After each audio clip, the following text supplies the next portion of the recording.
This is Annuity Straight Talk. Since 2008, your host, Bryan Anderson, has helped clients nationwide navigate the complex market for annuities.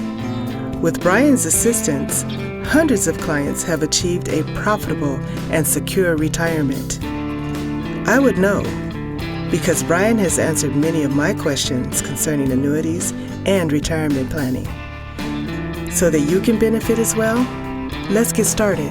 Here's Bryan.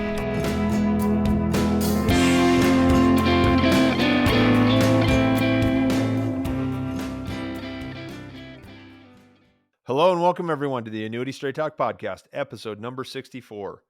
My name is Bryan Anderson, founder and creator of all things Annuity Straight Talk. I'm here again. Apologize the repeat for anyone who's been watching this consistently. I got a lot of new people coming in every day, so there's your introduction. And this week I want to talk about something that's been prevalent this year, and a lot of people have heard me gripe about it a fair bit.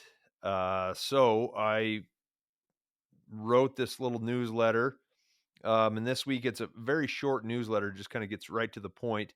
It's only about 500 words or so it's not anything too in depth, but this subject can absolutely go into a lot more critical detail. So if you want to talk about any of this stuff, and you can give me a call, 800-438-5121. Schedule an appointment on the website, top right corner, schedule a call button, any page on Talk.Com. And so I'm not going to share my screen. I'm just going to talk to you guys a little bit. You can watch the newsletter when this or you can read the newsletter when this goes out. I had one of my clients, a really good friend of mine now, who said, I like to read the newsletter first and then I go watch the podcast. That's actually a really good idea. I'm not just trying to get more traction on the website, but writing is separate from talking, and talking, it's a little easier to kind of go off script and go into more detail about various subjects or any of the subject matter. And in the writing, it's like I gotta kind of make sure it writes out, and I'm getting worse at writing the more I do the podcast. So I don't know. Hopefully I can keep both of them going, but takes a little bit of effort. So the title this week, obviously, Annuities and Greed Don't Mix. I don't mean to call anybody greedy, but the way people have been chasing rates this year seems like we're kind of chasing the stock market. A lot of you guys have heard me say that this year. It's been slightly frustrating because of how quickly rates have been changing. I've had people we do an application, we get into a contract, and as things are processing, some other companies 0.25% higher. No, let's change and go do that. So it's created a lot of work for me, and it's been it's been frustrating at times, but I don't want anybody to misunderstand me. It has been very satisfying to have better products to work with, and I'm super excited for a lot of people. But I have been chasing my tail a little bit this year. So I don't fault anyone for wanting to get the very best deal possible. And I do know, and the reason I say this, there's a lot of people that are still waiting as the rates will creep up a little bit. Oh yeah, well it's not, it might be a little higher next week or in a month. So that's kind of what I wanted to address, and why it's not always best to wait, I guess. So if rates are going to go higher, yeah, go ahead, wait as long as you want. I don't care. It is possible they go a bit higher. Realize that it's been published and the Federal Reserve intends to crash the economy if they have to, in order to tamp down inflation. When that happens, you're going to see rates are going to go the other way in a pretty big hurry, and you'll be back down to low rates. So if you wait too long, then you're not going to get what you want. I honestly, I do hope for maybe rates to normalize and kind of stay stable for a little bit, but I have no idea how it's going to shake out. And if you would have asked me earlier this year, oh man, we're going to have a 4.2% 10-year treasury, because I read all the analytics that I read earlier in the year, they were talking about a lot of the analysts said they expected the 10-year treasury to be trading around, 2% by the end of the year. Now we're at 4%. And, well, it's November 4th. I'm recording this. You guys are going to see this, November, I don't know, 12th, I think. So anyway, it's like, keep things in perspective, keep things in mind, that, just because you want it to be so may not be so. And, you have to have a fair bit of, economic analysis behind why you think rates are going to go higher, rather than just say, "Oh, they're going to go higher, so I'm going to buy something," right? Um, I don't think anybody that's waiting is greedy, so I don't mean to disparage people, of course. But it's a nice catchy title, and it does kind of feel like that, but like people are chasing the rates like they've been chasing return in the stock market. Um, and there is a similarity there. I mean, there's a lot of people that get into the market or out of it at the wrong time. You either sell too early or buy too late, and I think everybody's probably got their own personal stories that will, show you a point in time where they made the wrong decision. So when you get the rate you want, we're talking about fixed guarantees. Holy cow, really good stuff right now. So maybe you don't wait. If you locked in 4% earlier this year, some people might say, well, should I waited to get 5%? Or right now you can get 5%, but should I wait until I can get 6? And I could tell you without a shadow of a doubt, if I knew where rates were going to top out, hell, they might go to 12%. I have no idea. If you're going to wait for that, that's as risky as doing anything else. There's a cost to waiting, and that's what everybody needs to understand. Now, early in the year, February, March is when we've got the first 4% rates on fixed annuities. And a lot of people locked into that. And I think that's a good deal. If they would have waited until now to get 5%, they would have given up 2%. It was like half of their yield, maybe a little bit more, depending on when they bought it. They would have already made some money. So there's a cost to wait. And if they gave up 2% for the 6 months of interest, just to get 1% more, it's going to take them a couple years to catch up. And in a 5-year term, 7-year term, of course, you'll catch up and go beyond that. But I'm not even talking about the fact that if you get in early, you wait a year. If you did it earlier, then you're also 1 year closer to the end of the surrender term where you can reposition assets. And if you really think rates are going to go, then maybe you want to be liquid sooner so you can get an even better rate down the road. So if you find the deal you want, don't wait. And that's, I don't know. It's hard to say, but there are a lot of people out there waiting. Now, those people that are waiting are likely not getting 0%. So it's not a perfect comparison. It's not, you can certainly calculate that. Say if you're getting 2% while you wait, then, from 4 to 5, you're getting 2% in the meantime, then it makes the break even a little sooner. So, and the reason why I'm doing this now is because we kind of topped out somewhere higher than a lot of people thought we would. And I can't say we're topped out yet, but as rates get higher, then an increase will be less likely to offset the cost of waiting.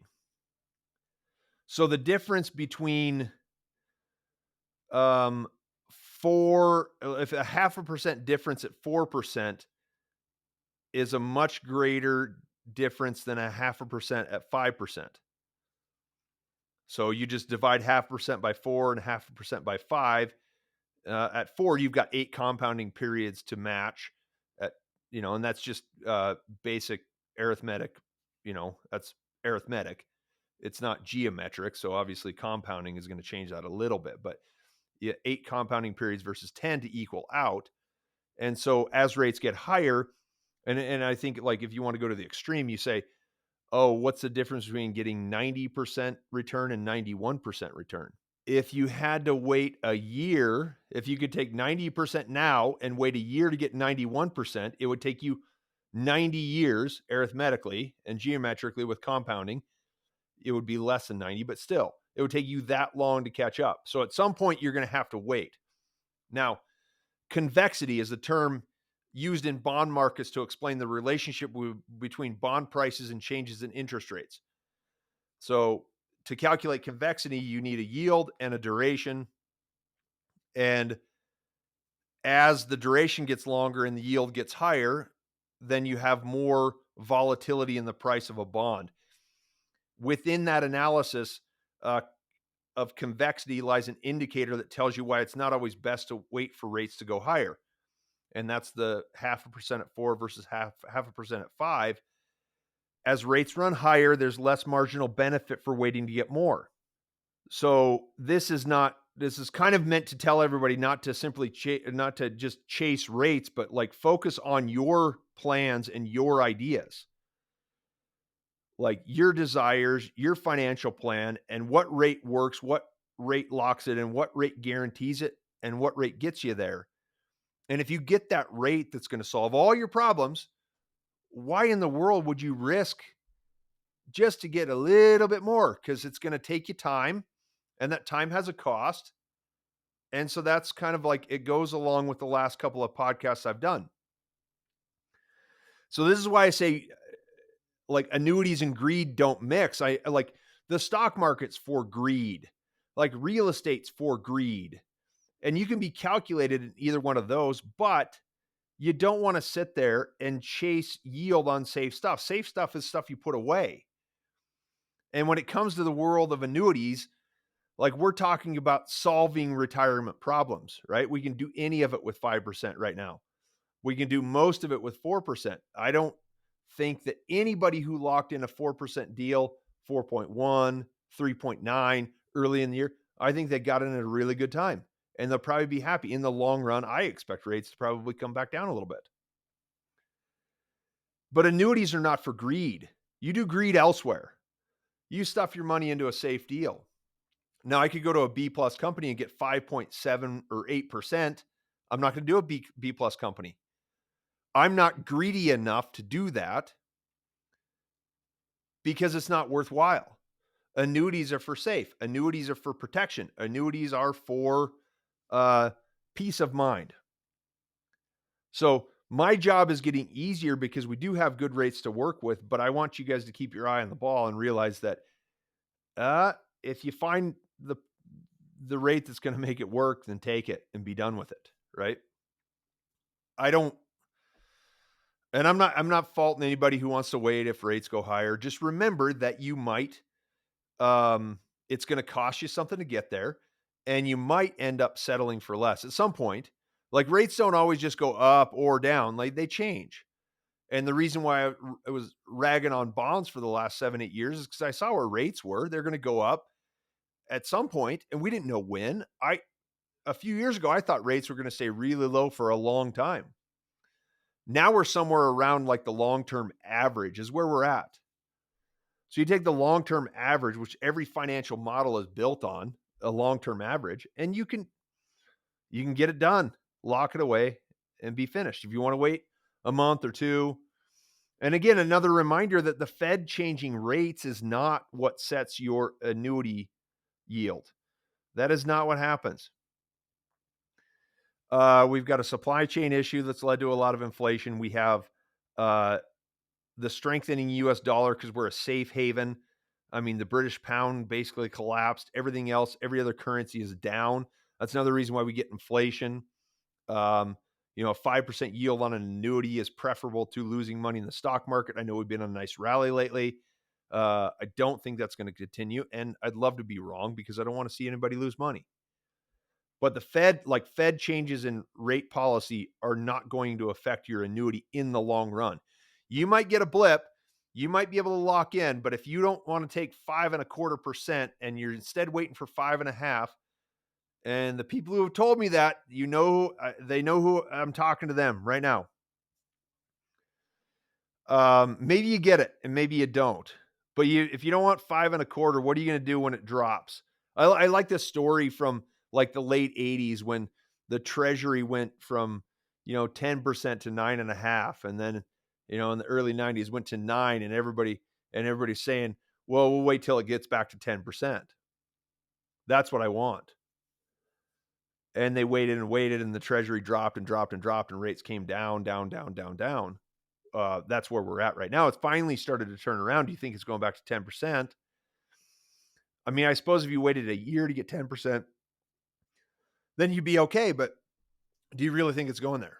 So my advice is when you find a good deal, take it. Get into the surrender term. You like annuities. I can show you how they work. I've done it 1,000 times. Show you why they're effective and why it's going to solve your problems in retirement, give you a nice, good yield, save money, piece of cake. But again, there's a cost to wait, and you might end up taking less to get it. So anyway, there's another rant from me. Gonna have a few of these over the next time, because this is kind of it is kind of frustrating to get people to realize, yes, this is what everybody's been asking for. It's like, oh man, since I started the website, if I could just get 5%. Now you can get 5%. Nobody wants to do it. So anyway, episode 64, annuities and greed don't mix. Annuities are not for greed. Annuities for setting money aside, protecting it, and growing it well. We got good rates in fixed annuities and index annuities if you want a little bit more out of it. Schedule a call with me if you want to talk about it. Upper right corner, any page on Talk.Com, or call me 800-438-5121. We're in the stocking cap today because we got winter started. I got a bald head now, and like to keep myself warm. So changing up the wardrobe a little bit. Anyhow, thank you guys so much for joining me for episode 64. And you guys have a great day, and get a hold of me if you'd like to chat about it in more detail. Okay, thanks. Bye.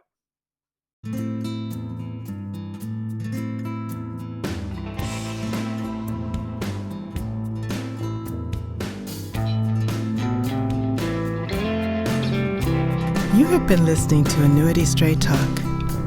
The preceding information is for informational and educational purposes only and does not represent tax, legal, or investment advice. The views expressed by guests on this program are their own and do not necessarily reflect the views of Annuity Straight Talk or its partners. No information presented today should be acted upon without meeting with a qualified and licensed professional. It is important that you read all insurance contract disclosures carefully before making a purchase decision. Guarantees are based on the financial strength and claims paying ability of the insurance company.